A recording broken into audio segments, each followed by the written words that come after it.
पुणे हैदराबाद राष्ट्रीय महामार्गावर डी-मार्ट जवळ बुधवारी मध्यरात्री 1च्या सुमारास ट्रकवर कार धडकून झालेल्या भीषण अपघातात तिघांचा मृत्यू झाला।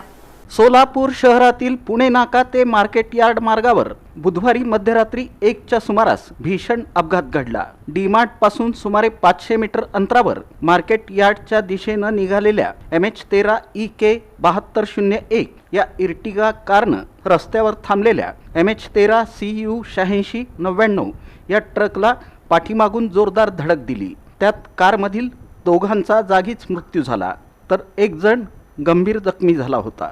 उर्वरित 2 जण किरकोळ जखमी झाले। शेखर सुरेकर वय 33 राहणार कुमठानाका सोलापूर आणि चालक अमोल धैर्यशील एरटे वय 40 राहणार दाळगे प्लॉट भवानीपेठ सोलापूर या दोघांचा जागीच मृत्यू झाला।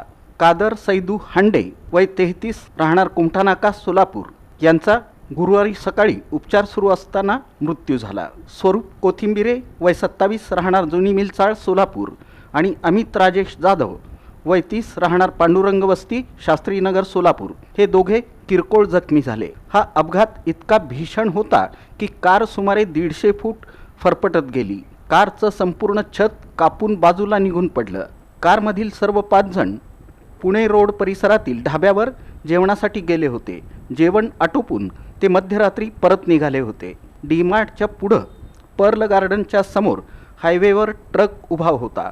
वळणावर कार चालकाला तो दिसला नाही, त्यामुळं ही कार ट्रकवर पाठीमागून धडकली। घटनेची नोंद सिव्हिल पोलीस चौकीत झाली आहे।